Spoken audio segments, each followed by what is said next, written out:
En ce lundi, la synthèse de notre grande soirée électorale sur Savoie News avec les principaux résultats et les principales réactions des différents invités que nous avons reçus sur le plateau et en direct avec nos duplex, Alexis. C'était là où ça se passait, clairement, hier soir sur le plateau de Savoie News avec l'ensemble de vos équipes dans ce studio ici à Albertville. Nous avons eu celles et ceux qui comptent avec beaucoup de surprises, Laurent. Tout d'abord, la réaction d'Hervé Guémard. Hervé Guémard, président du conseil départemental de la Savoie, qu'on en a senti effectivement très préoccupé par la situation du Covid, mais qui a évidemment salué aussi le geste citoyen des Savoyards et des Hauts-Savoyards qui sont venus quand même voter largement plus qu'en ville. Extrait. Hervé Guémard est avec nous, bonsoir. Bonsoir. Alors, d'abord, quel est votre regard sur ce fait assez étonnant ce soir encore ? Participation bien supérieure en Savoie et en Haute-Savoie que dans la moyenne nationale. Les Savoyards et Hauts-Savoyards, aiment voter, vont voter et font leur devoir citoyen. J'ai été très heureusement surpris parce que c'est vrai que j'avais des résultats de participation qui me semblaient assez bons par rapport aux dernières municipales. Et quand j'ai entendu les chaînes nationales dire que la participation au plan national s'était effondrée, j'ai été assez fier de cette particularité de nos pays de Savoie-Mont-Blanc. Donc c'est très très bien, malgré le contexte difficile. Alors c'est vrai aussi que nous sommes une région où la population est très répartie, où on n'a pas de grande métropole, où peut-être la psychose liée au coronavirus est plus forte. En tout cas, je trouve que c'est très très bien, mais ceci étant, au royaume des aveugles, les borgnes sont rois. Et on a quand même, à tous les scrutins, et pas seulement à cause du coronavirus, pas assez de participation aux élections. Jusqu'à présent, les deux élections reines en matière de participation, c'était la présidentielle et les municipales. Espérons que dans les consultations à venir, on ait un regain démocratique de participation. Alors vous connaissez bien évidemment la vie politique française, la Constitution a été célébrée en tout cas donc en France depuis 1958. On est peut-être dans un cadre un peu spécial ce soir. Pour les élus qui sont élus au premier tour, là pas trop de problèmes, ils sont élus, ils vont le rester. Mais pour ceux qui attendent d'être confirmés au deuxième tour, à votre avis, qu'est-ce qu'il peut se passer ? J'en sais rien et je crois que nous sommes que dans de la spéculation. Alors certes, il faut remplir le temps d'antenne. Surtout sur les chaînes d'infos en continu, parce qu'il faut alimenter en permanence. C'est la loi médiatique. Donc on répète des vérités, des mensonges, des demi-vérités, voilà, pour passer le temps. Mais je pense que personne ne peut rien dire ce soir. En tout cas, je ne vois pas de précédent où un deuxième tour aurait été annulé.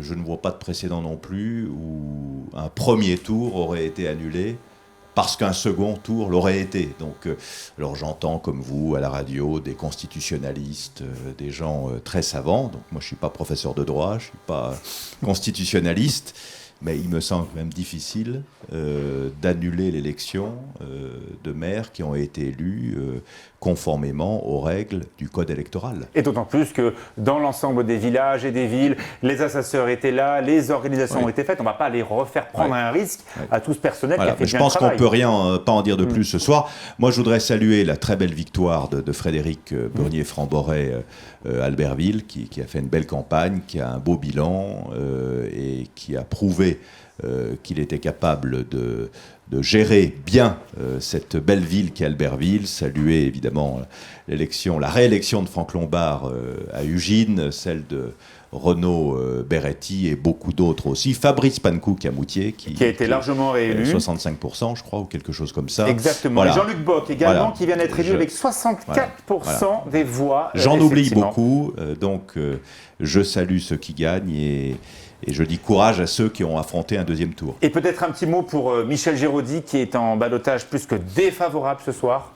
Michel Giraudy est un excellent maire. Il a complètement transformé cette commune. Je n'ai pas les résultats de Bourg-Saint-Maurice. Il est troisième en détail. Et quels sont les chiffres ? Alors clairement la liste bat, mais à 10 points donc devant Michel Giraudy et donc la liste de M. Payot. Donc clairement M. Giraudy est largement ce soir en ballotage défavorable.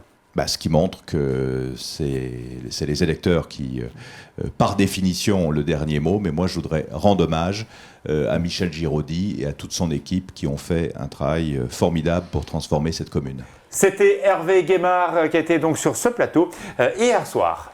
Retour sur les premiers résultats que nous avons reçus et que nous avons annoncés et qu'il est bon de rappeler. Franck Lombard a été élu au premier tour à la mairie d'Ugine. Deuxième résultat, effectivement, que l'on a pu voir en direct, la commune de Vauglan, Yves Mercier qui a été élu pour la Savoie.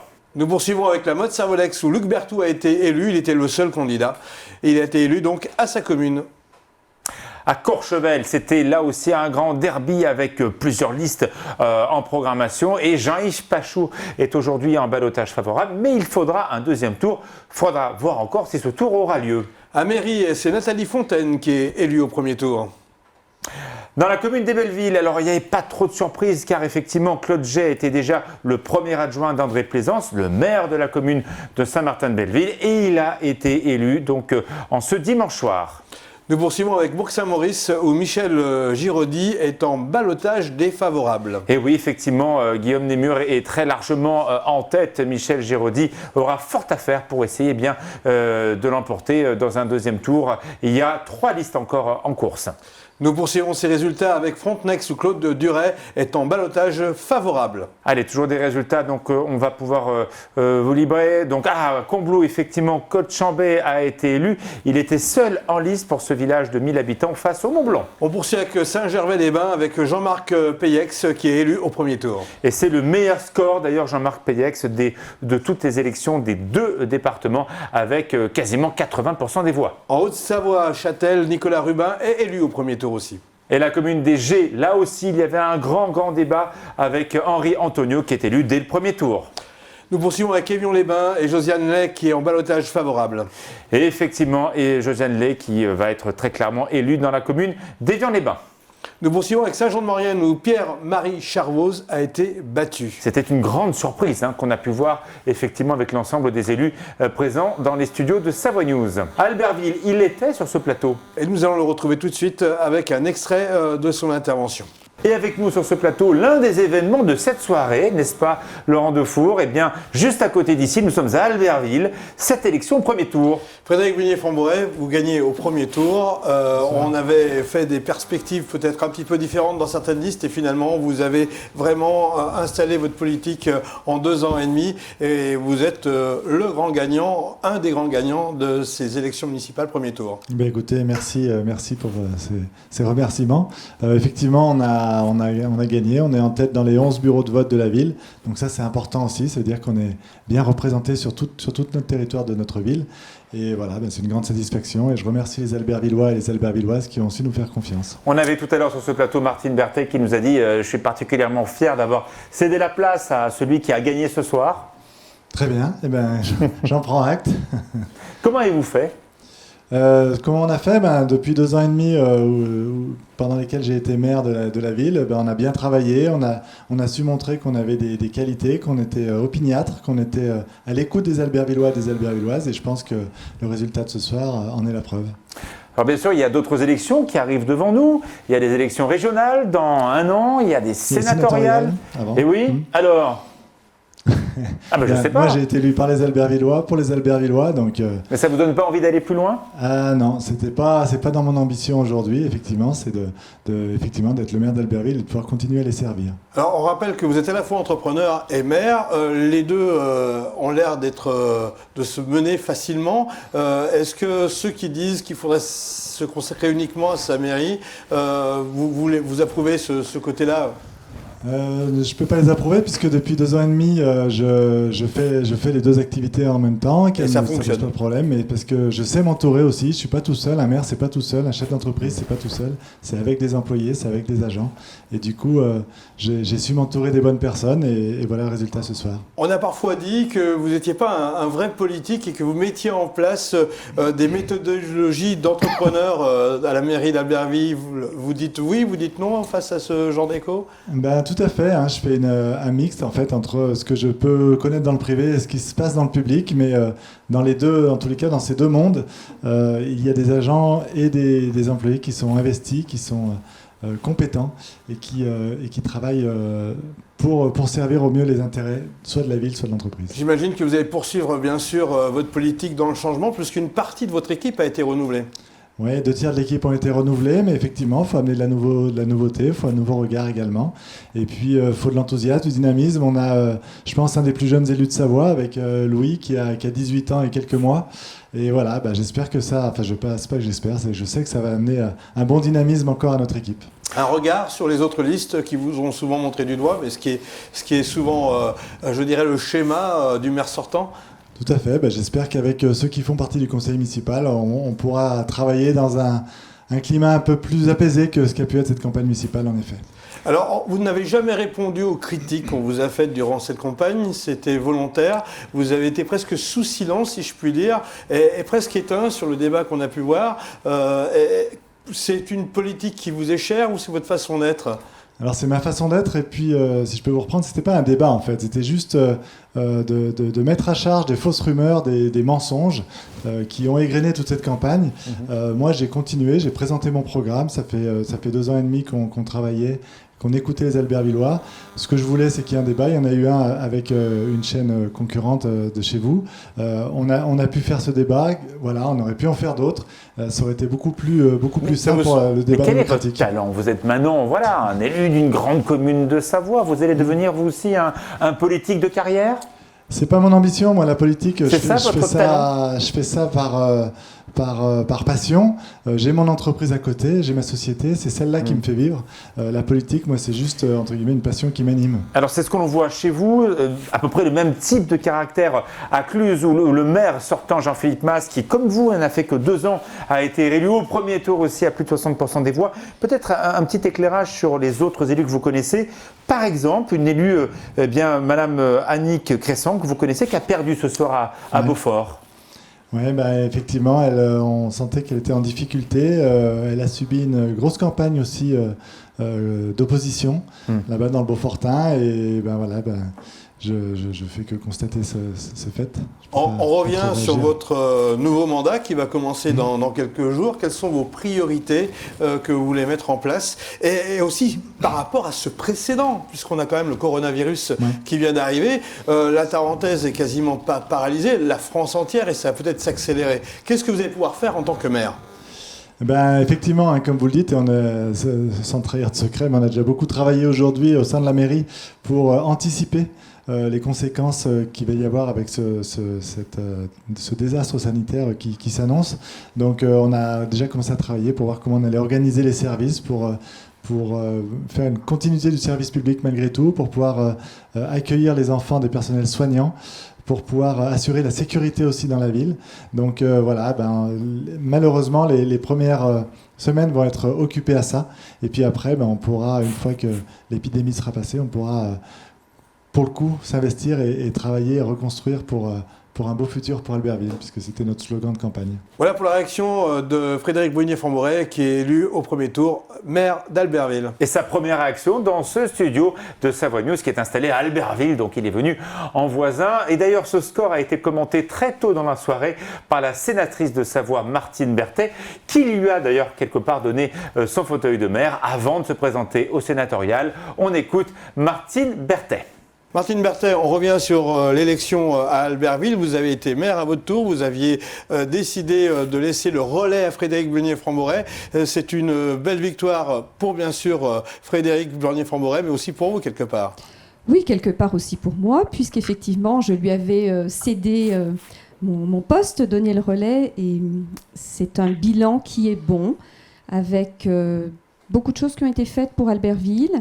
Je pense que les Albertvillois ne se sont pas trompés, puisque sur l'ensemble des bureaux de vote, il arrive en tête. Donc c'est un très très beau résultat. Il repart avec une bonne équipe, à la fois des personnes nouvelles, à la fois des personnes qui étaient déjà élues et qui connaissent bien les dossiers, avec un beau programme encore. Donc voilà, je suis très très heureuse. Toutefois, il y a quand même des rebondissements sur les listes à Albertville. On a vu des candidats de l'ancienne municipalité de Frédéric Brunier-Framboret partir, aller en face. On s'attendait peut-être à quelques réglages. Oui, effectivement, c'est vrai qu'une vie municipale, c'est toujours difficile, une équipe, c'est toujours compliqué, et il y a parfois des personnes qui se détachent parce qu'elles ne sont plus tout à fait en phase avec certains dossiers, mais ça fait partie de la vie politique, de la vie municipale, donc voilà. Qu'est-ce qui a fait la différence pour Frédéric Brunier-Formouret, d'après vous? Eh bien, je pense que c'est tout d'abord ce bilan, avec énormément de choses qui ont été faites à Albertville, un peu dans tous les quartiers, que ce soit à Conflans, que ce soit rue de la République, sur le parc olympique également. Ce projet également au niveau du quartier du Val-des-Roses, avec, on a vu, la maison de l'enfance qui a été inaugurée il y a peu de temps. Je pense que tout ceci a pesé. Il y a aussi une proximité qui a été vraiment présente et frappante pendant toute la campagne, mais bien avant déjà, une proximité de l'équipe avec des réunions délocalisées dans tous les quartiers d'Albertville. Je pense que voilà, c'est un travail de terrain qui existe et qui est là. Voilà pour le commentaire de Martine Berthet. On retourne sur Aix-les-Bains. Aix-les-Bains avec une véritable élection au premier tour d'un candidat qui a été réélu très largement. C'était ce dimanche. Il s'agit de Renaud Beretti. Sa première réaction dans Savoie News. Le scrutin s'est bien déroulé sur Aix-les-Bains, malgré un contexte, vous le savez, national extrêmement compliqué. On est dans cette période inconnue, nouvelle pour notre pays. Donc, malgré cela, le scrutin s'est bien passé, le dépouillement aussi, et les Aixois m'ont accordé une confiance assez nette, dont je les remercie. Ils ont privilégié le rassemblement à la division et m'ont confirmé dans l'engagement qui était le mien depuis 18 mois comme maire d'Aix-les-Bains. Donc, je suis heureux de ce résultat pour moi, mais au-delà, pour l'équipe qui m'a entouré, qui est une belle équipe d'hommes et de femmes, plein d'énergie, une vraie énergie aixoise, une équipe sympa et qui vraiment s'est mobilisée pendant cette campagne. Retour sur quelques résultats. Effectivement, à Val d'Isère, Marc Bauer a été battu par Patrick Martin. Et également le score dans la commune de La Plagne avec Jean-Luc Bock. C'est une surprise qui a été élu au premier tour. On a pu d'ailleurs commenter ces résultats des élus de Haute-Tarentaise avec Fabrice Pankouk qui a été réélu au premier tour et c'est donc le maire de Moutier. On l'écoute. Bonsoir Fabrice Pankouk. Bonsoir. Alors ça s'est passé comment à Moutier ? Ça s'est passé, je pense, comme un peu partout, avec un taux de participation qui est malheureusement trop faible, mais avec des résultats qui ont été favorables à la liste que je conduis. Alors, quel est le score ? Le score est de 65,6% pour la liste Moutier aujourd'hui et demain. Donc vous êtes élu ? Et je suis élu. Donc il n'y aura pas de deuxième tour pour vous ? Il n'y aura pas de deuxième tour à Moutier, il était peu prévisible qu'il y en ait un, donc effectivement c'est une affaire qui est derrière nous désormais. On le voit en montagne, c'était très serré dans beaucoup de communes. Alors pas à Saint-Gervais mais dans d'autres, c'était très serré. Oui, parce que les choses évoluent et il faut toutefois quand même avoir un peu de prudence sur ces résultats à remettre dans le contexte. Mais ils sont à analyser, on le commence simplement. Il va falloir regarder ça dans les jours qui viennent, effectivement, et en prendre les enseignements. Une petite analyse sur le taux de participation. On a bien voté en Savoie et en Haute-Savoie, bien plus que sur la moyenne régionale ou nationale. Et on a encore mieux voté dans les villages de montagne qu'en plaine. Une réaction ? Il y a un attachement, c'est évident, à nos territoires et on attend des élus sur ces zones de montagne notamment, sur lesquelles il y a un attachement sur les questions locales, sur les questions de l'environnement, sur les questions du bien-être des populations. Et à l'évidence, c'est ce qui doit expliquer, je pense, cette mobilisation. On voit bien que ce soir, c'est une situation qui est assez incroyable. Il y a des maires qui ce soir sont élus, il n'y a pas de problème. Mais pour ceux où il y a un deuxième tour, qu'est-ce qui va se passer à votre avis ? Mais tout est possible à ce stade. Et d'ailleurs, nous avons vécu un week-end absolument incroyable, dans une situation qui est inédite, mais lorsqu'il y a une expression, il y a immédiatement autant de questions qui se posent. C'est à cela que nous avons fait face aujourd'hui, avec l'organisation de services pour accompagner ces départs, notamment des stations de ski, avec des solutions qui ne sont pas complètement trouvées. Et on voit une déconnexion d'ailleurs, pour avoir rencontré un certain nombre de ces personnes qui sont sur le retour, sur le chemin du retour, c'est qu'ils n'avaient pas pris la mesure de ce qui se passe dans le pays. Alors tant mieux, d'une certaine manière. Et effectivement, dans les jours qui viennent, dans les heures qui viennent, on peut tout imaginer parce que l'épidémie va aller croissante, évidemment. Aujourd'hui, c'est une fatalité. Et pour autant, il faut que l'acte démocratique, puisqu'il est initié, il va falloir qu'il puisse se poursuivre jusqu'à son terme. Alors, nous sommes maintenant dans l'expectative. Là, on a eu plusieurs maires, on a eu Jean-Marc Péiex, on a eu Catherine Julien, plusieurs résultats également en Savoie de maires qui sont élus ce soir. Est-ce que, à votre avis, ces élus-là peuvent se dire « ouf », pour nous c'est passé, il n'y aura plus à refaire les municipales. Oui. En tous les cas, je ne vois pas ce qui pourrait dire le contraire ce soir. Dans la mesure où le choix du gouvernement, le choix du président de la République a été d'organiser ces élections, dès lors que le choix a été fait, les élections se sont tenues de manière régulière, on a des résultats, et donc il faut constater ces résultats et installer les conseils municipaux. Ce qui va être le cas d'ailleurs pour Moutier, je vous le dis, cette installation du conseil municipal est d'ores et déjà prévue vendredi prochain. Dans les différents lives que nous avons réalisés avec Savoie News, il y avait aussi l'intervention de Michel Dantin que voici. De confirmation, tout à l'heure c'était supposé, cette fois tous les bureaux de vote ne sont pas encore connus dans l'intégralité, mais la grande majorité permettent de penser en tout cas que vous êtes aujourd'hui en tête. Oui, à la minute où je parle, il manque encore 3 bureaux, mais effectivement, il se confirme que je finis le premier tour de l'élection en tête de l'ordre de 15 à 16 points par rapport à celui qui est, ou celle qui sera immédiatement derrière moi. Ce résultat est bon, mais il est un peu inférieur à ce que j'espérais. Et quand on regarde les bureaux bureau par bureau, on voit bien que les bureaux où il y a le plus de personnes âgées sont quand même les bureaux où il manque des voix, donc il manque de la participation. Le taux de participation est pour moi anormalement faible par rapport à ce qui se passe dans les autres villes françaises. Et bien évidemment, maintenant nous sommes suspendus à, d'une part, les négociations qui peuvent avoir lieu entre certaines listes, et puis la décision éventuelle du Premier ministre concernant le deuxième tour. C'est pas le coronavirus cette fois. Moi, je pense. Concernant le deuxième tour, il est clair que si le deuxième tour ne pouvait pas avoir lieu la semaine prochaine, ça serait une annulation. On irait vers une annulation complète des élections et ça serait bien dommage. Merci Michel Dantin. En tout cas, on vous sent prêt à affronter ce deuxième tour. Si le deuxième tour, il doit bien y avoir. Mais quand on part à un combat, il faut aller jusqu'au bout du combat. Je suis prêt à aller jusqu'au bout du challenge que constitue l'élection municipale. Merci Michel Dantin. Et donc, Laurent, Alexis, nous rendons le plateau avec bien sûr l'incertitude, on l'évoquait à l'instant, sur les deux autres listes qui talonnent, en tout cas cette sortie en tête. Pour l'instant, pas de précision, l'ensemble des bureaux n'étant pas effectivement dépouillés. Tous les invités étaient présents sur donc ce plateau ici à Albertville ou en duplex depuis les principales villes des Pays de Savoie. Mais un invité qu'on n'attendait pas a fait l'objet de tous les sujets, de toutes les réactions sur ce plateau et dans les coulisses. Il s'agissait du Covid, n'est-ce pas Laurent Defour? Et Vincent Rolland est venu sur ce plateau pour nous en parler. Voici sa réaction. Un mot, Vincent Rolland, sur le coronavirus. Parce que la Tarentaise a été complètement monopolisée, l'ensemble des stations de ski. J'imagine qu'il va y avoir des conséquences économiques assez importantes et que les élus vont devoir affronter cette épreuve et aider les entreprises et aussi l'ensemble des salariés qui se posent des questions sur leur quotidien de demain. C'est tout le monde de la montagne, effectivement, qu'il va falloir accompagner parce que l'annonce brutale hier soir des nouvelles mesures de protection contre le coronavirus ont fait que les stations se sont vidées très très rapidement, alors que la saison était encore bonne et les prévisions tout aussi encourageantes.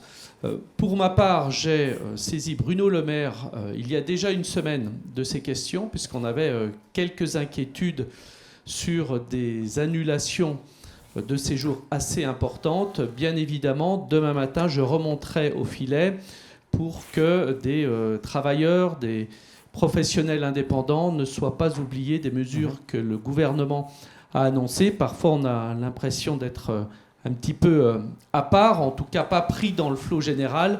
Mon rôle sera bien évidemment de rappeler notre situation et nos particularités locales pour que chacune et chacun puisse avoir un accompagnement approprié. L'étape d'après, Vincent Rolland, je sais que vous êtes attaché, tout comme Hervé Guémard qui est encore dans nos studios, dans cette idée de promotion du territoire de Savoie-Mont-Blanc, 2 départements, des marques fortes. Est-ce qu'il n'y a pas demain dans la stratégie de reconquête de réexpliquer aux touristes qui sont à proximité de nos pieds-monts, d'abord de revenir chez nous avant de relancer la grande machine internationale, rassurer les marchés? C'est peut-être par là qu'on va pouvoir refaire redémarrer la machine. Oui, mais ce n'est pas une nouveauté pour Savoie-Mont-Blanc, puisque l'essentiel des actions que nous menons sont au niveau régional et national. Donc La clientèle locale, bien évidemment, nous la travaillons et nous la travaillerons encore sur ces prochaines années lorsque les questions sanitaires seront stabilisées, puisqu'aujourd'hui on ne peut, pour le dire, rien faire. Vincent Rolland, peut-être une toute dernière question. On voit bien que Savoie-Mont-Blanc, les 2 départements sont aujourd'hui dans la peine, très clairement. Quelle serait la mesure que vous attendez pour le soutien de l'économie de nos 2 départements? On le rappelle, hein, plus de 50% du PIB en Savoie est fait à plus de 1500 mètres d'altitude. En Haute-Savoie, c'est aussi quelque chose d'important.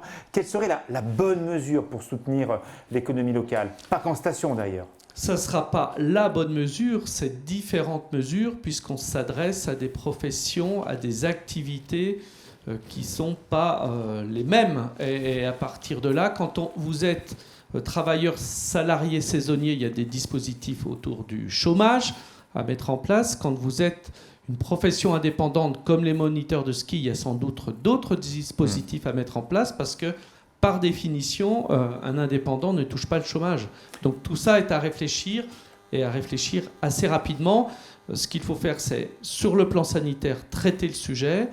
Les vacanciers, progressivement et assez rapidement, sont partis de nos sites et il fallait organiser ces départs de la meilleure façon qui soit. Et l'étape suivante, si j'ose dire, c'est de voir comment, avec l'État, nous pourrons accompagner les professionnels qui sont durement touchés. Voilà, en tout cas, c'était un grand plaisir pour moi de vous accompagner pour cette soirée électorale avec les nombreux journalistes qui ont travaillé avec vous, les nombreux techniciens de cette société basée en plein cœur des Pays de Savoie à Albertville. Donc merci Laurent Defour. Merci à vous Alexis. Et puis surtout, retrouvez tous les résultats sur notre site internet savoie-news.fr. Une application a été mise en place pour que vous puissiez récupérer les résultats exacts fournis par le site du gouvernement sur les départements 73, 74 et 38. À très bientôt pour la suite de ces élections. Au revoir.